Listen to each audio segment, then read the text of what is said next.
Көзді қуантқан құлпынай. Аллаху акбар. Машалла.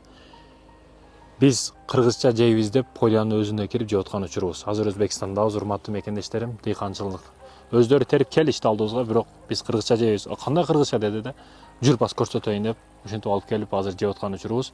Бул болбогон поля жыйыштырган эң акыркы экен, кулпунайлар экен. Ошол жерден терип аткан последний эң акыркы кулпунайлар. Азыр жер бузулат экен, эми бул жер кайра башка бирдеке кеткен. Анан эгин маселесинде дагы, жер маселесинде дагы Өзбекстанда эгерде колдонулбай калса, бирөө арендага жерди алып, бирдеке кылып, мамлекеттен алып, иштетпей калса, дыйканчылык кылбай, жөн эле от басып, жөн эле тикен басып жаткан жер болсо, анын жерин алып, дароо иш кылып жаткан, дыйканчылык кылып результат көрсөтүп жаткан дыйкандарга өткөзүп берип коет экен да. Бизде да ошондой кылыш керек. Бизде да көп дыйкандарыбыз кээде жер иштеткендер, иштетем, мындай кылам деп алат дагы, жөн эле тикен басып жатат да.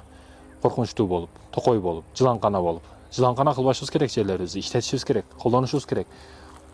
Урматтуу мекендештерим. Өзбек туугандардан Аллах разы болсун, Кулпунай болсун, Марина болсун. Эң биринчи дарыбызды да бизге эксперт кылышты. Ошол учурунда марком президент, Өзбекстан биринчи президент Ислам Каримов учурунда границалар жабылып, Кыргызстанга көп нерсе чыккан эмес. Азыр болсо көп нерсе биринчи Өзбекстандан чыгып келип атат. Теплицадан болсун, өзбектөр дыйканчылыкка билесиздер, бекем.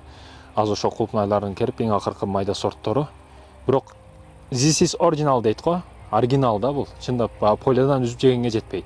Алып келди, терип келди, аны карап туруп эле кой. Чоңдорун терип келиптир. Жүр биз кыргызча эле көрсөтөбүз деп атайын терип жеп атабыз да. Бул чаң, кир, эчтеке анча-мынча чаң биз үчүн витамин да өзү, кыргыздар үчүн. Ошентип азыр мактап жеп аткан учурубуз. Аллах разы болсун, алтын башыңыздар аман болсун. Полядан жегенге жетпейт, өзүң кылып жегенге жетпейт. Таладан жегенге жетпейт баары, Машалла. Мына. Бисмилла.